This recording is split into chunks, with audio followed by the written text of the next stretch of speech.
Assalamualaikum warahmatullahi wabarakatuh.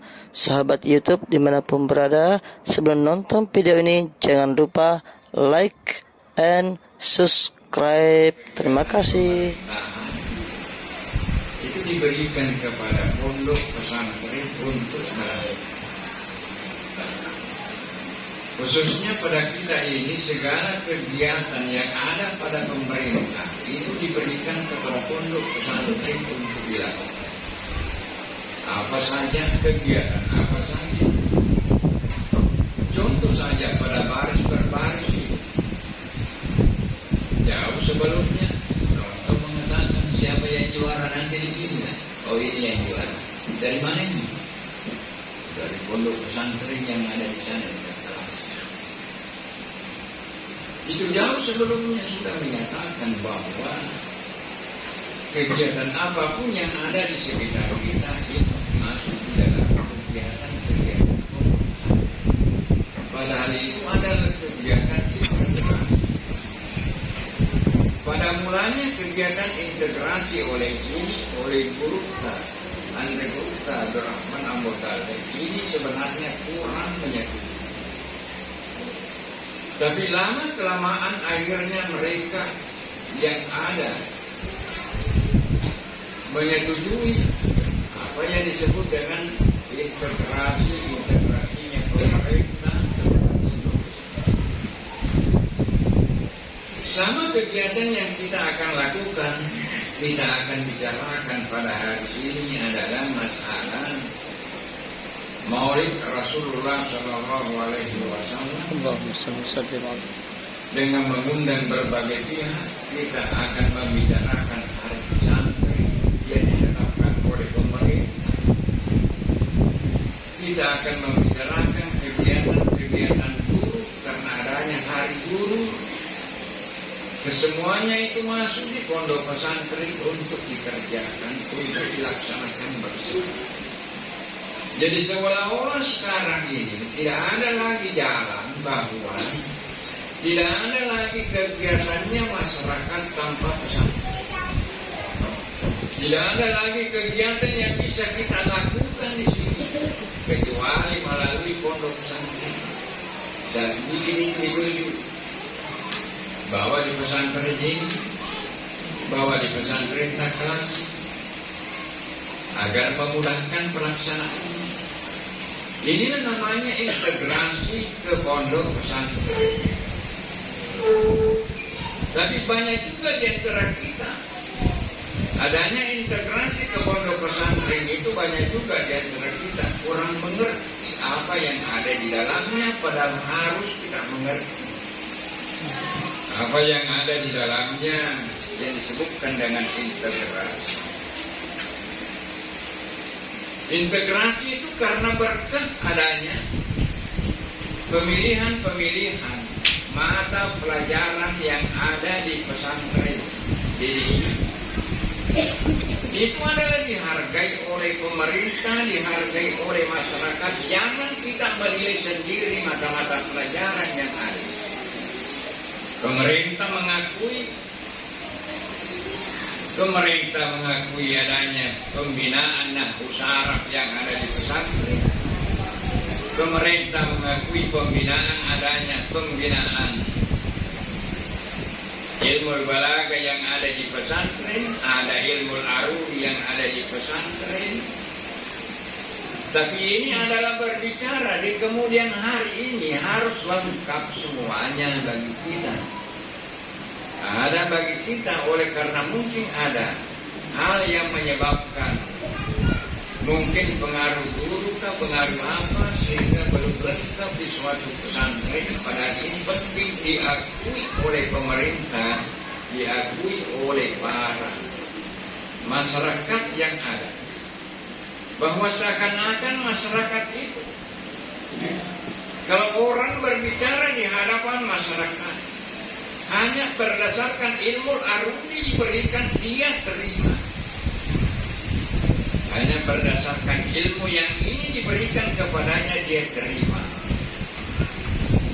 Inilah pondok pesantren yang kita hargai. Adanya pondok pesantren BDI kita ini adalah kita hargai betul.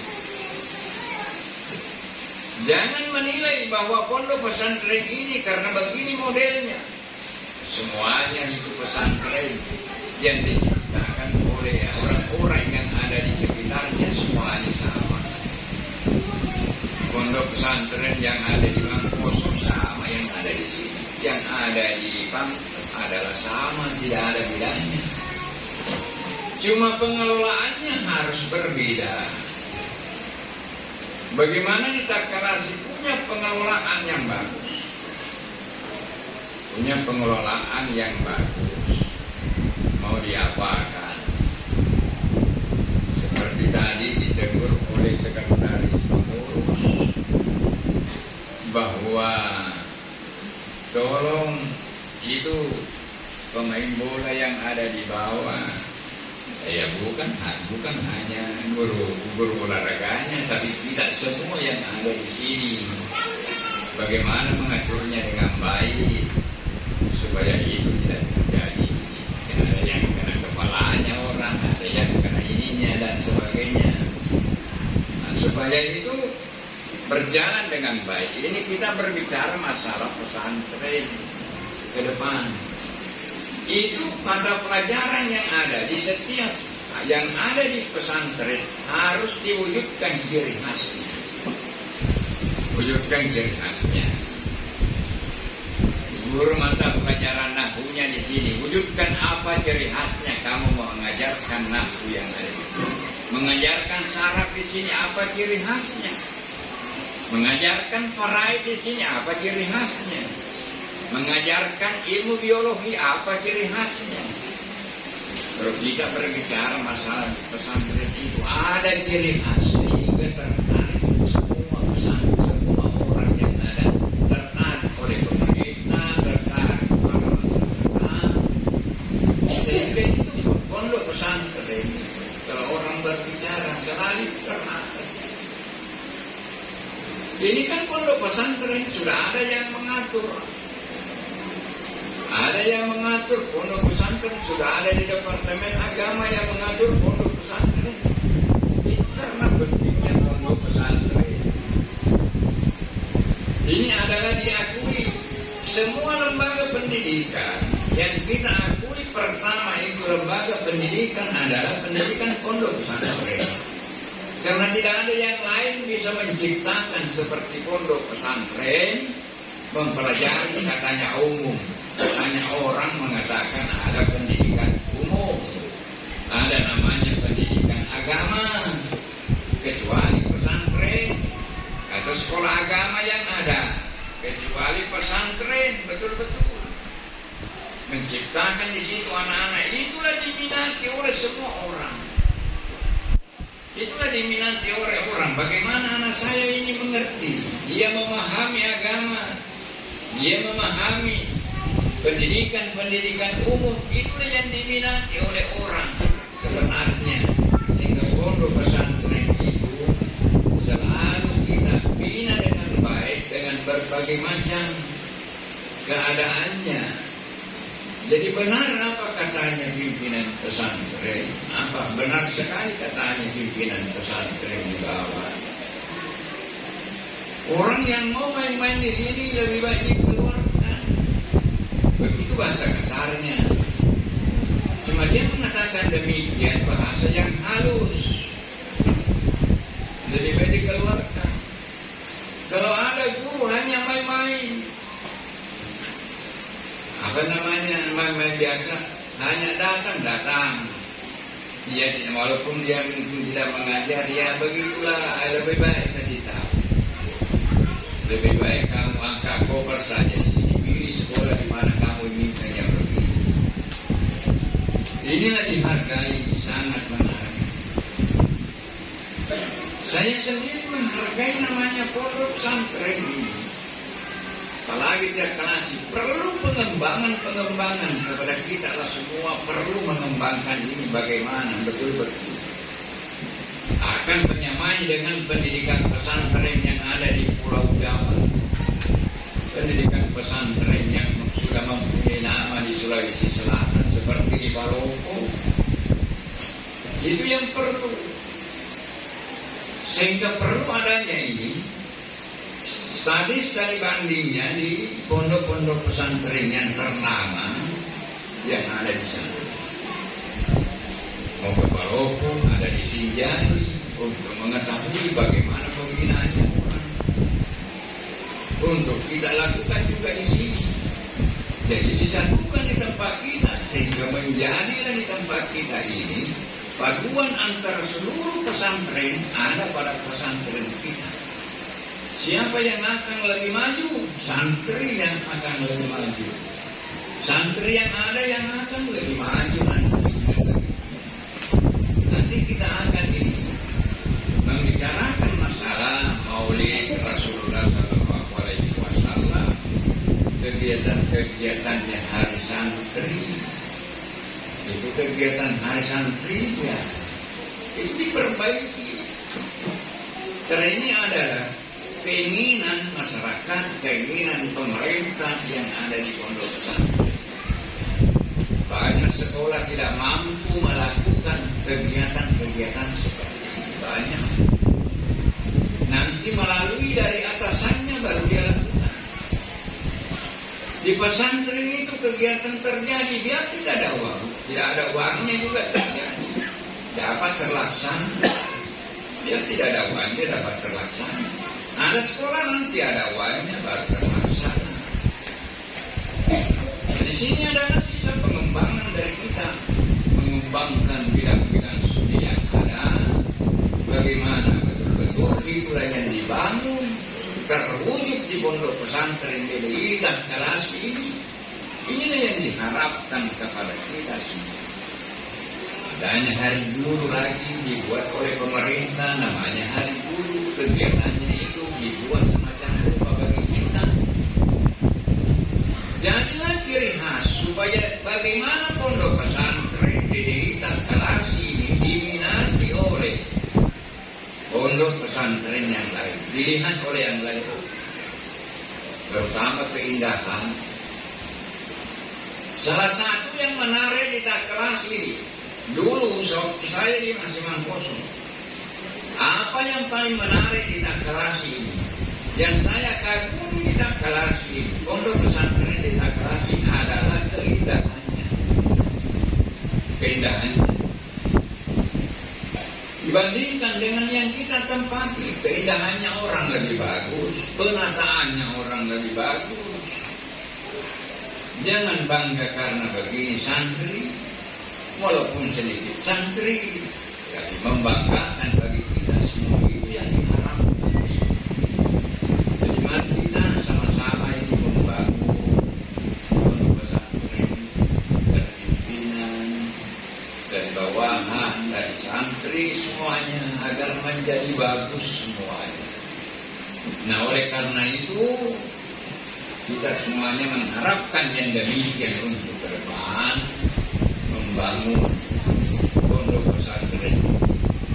Beruta yang dibawa itu apa namanya? Mulai dari beruta Pasir, kemudian dibawa itu banyak sekali berinstruksi kepada hal-hal yang ada di luar untuk membangun dirinya sendiri semacam terbuat dalam pondok pesantren. Kita berada ini karena pondok pesantren Takalasi, kita betul-betul apanya yang menarik, keindahannya, ininya, itu indahnya saja luar biasa. Apa dikari orang indahnya di pondok pesantren, apalagi di dalam ruangannya. Tiap ruangannya ada semua. Tidak ada pesantren yang berani begini. Dengan demikian, hal ini adalah perlu kita memaklumi bersama agar kita bisa menjadi lebih maju ke depan. Ini bisa kita memajukan Kabupaten Barung, Takalasi pada khususnya. Lebih dan kurangnya mohon dimaafkan. Wabillahi taufiq wal hidayah. Wassalamualaikum warahmatullahi wabarakatuh. Waalaikumsalam warahmatullahi wabarakatuh. Alhamdulillah, serasa kuliah umum ini. Luar biasa Bapak Ibu sekalian. saya mencatat beberapa amanah beliau, di antaranya adalah memang pondok pesantren itu kegiatannya memang sudah terintegrasi semua, dan itu diakui oleh pemerintah dan masyarakat. Yang kedua, terkait etika di pondok pesantren ini memang harus dibangun Bapak Ibu sekalian, karena anak-anak kita terus terang tidak ramah sama tamu. Dan ini saya sering mengatakan begini Bapak Ibu sekalian, anak-anak itu adalah produk orang dewasa, produk kita dulu. Apa yang ditampilkan oleh anak-anak kita, itulah kemudian hasil dari apa yang kita didik. Dan anak-anak kita terus terang tidak ramah sama tamu. Saya sering ini sampaikan pengajian atau apa, karena banyak tamu, banyak berjejeran mobil, tapi anak-anak kita main bola, main apa, kita ditendang. Bahkan kemarin hari Jumat itu mobil yang diparkir di situ dijadikan tempat duduk. Saya marah sekali Bapak Ibu, tapi apalah boleh buat. Ketika saya menegur, nanti orang mengatakan, ya Pak ini tidak pernah main bola, tidak suka. Itu yang stigma itu yang saya khawatirkan. Oleh sebab itu mari bicarakan hari ini bagaimana kemudian ini bisa diselesaikan. Jadi etika di pesantren harus dibangun. Kemudian semua mata pelajaran harus ada ciri khasnya. Itu yang penyampaian dari Pak Dokter. Perlu ada studi banding. Ini kita terakhir studi banding itu di tahun berapa itu? Sudah 2004. Ini sudah kadaluarsa sebenarnya, expire. Jadi oleh sebab itu mari kita rancang kira-kira nanti ini perlu memang ada studi banding. Kita seperti tempurung kodok dalam tempurung ya. Iya. Artinya bagus menurut kita, tapi belum tentu bagus menurut orang lain, karena kita tidak pernah melihat bagaimana pondok pesantren yang berkembang baik kalau orang sudah di Pulau Jawa.